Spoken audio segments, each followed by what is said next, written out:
कि मोहम्मद से वफा तूने तो हम तेरे हैं, ये जहां चीज है क्या लोहो कलम तेरे हैं। সংগ্রামী বন্ধুগণ, আপনারা সকলেই জানেন আমরা আজ এখানে কি জন্য উপস্থিত হয়েছি। আমি মূলত কোনো বক্তব্য রাখবার জন্য এখানে উপস্থিত হইনি, শুধুমাত্র রইস ভাইয়ের শাহাদাতের শোক অন্তরে ধারণ করে এই প্রেস ক্লাবের ময়দানে এসে হাজির হয়েছে। আল্লাহ পাক আমার ভাইকে রাফে দারাজাত দান করুক।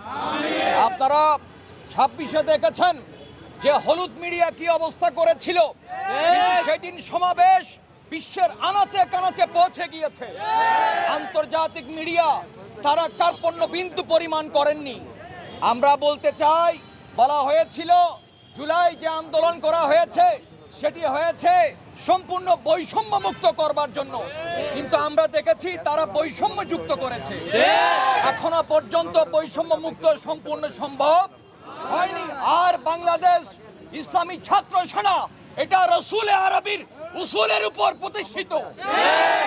এই আদর্শে যারা লালন করেন ধারণ করেন তারা একজন রইস নয়, লক্ষ লক্ষ রইসের রক্ত এই বাংলার জমিনের মধ্যে বিলীন করবার জন্য প্রস্তুত রয়েছে। অতএব আপনাদেরকে হুঁশিয়ার করে জানিয়ে দিতে চাই, বাংলাদেশ ইসলামী ছাত্র সেনাকে কোণঠাসা করে কোনোভাবে দেখবার কোনো সুযোগ নেই। আমাদেরকে বাধ্য করবেন না, আমাদেরকে বাধ্য করবেন না। আমরা যদি সীমা অতিক্রম করেন ইনশাআল্লাহ আমরাও ময়দানে নামতে দ্বিধাবোধ করব না। আল্লাহ পাক আমাদেরকে সকলকে হেফাজত করুক।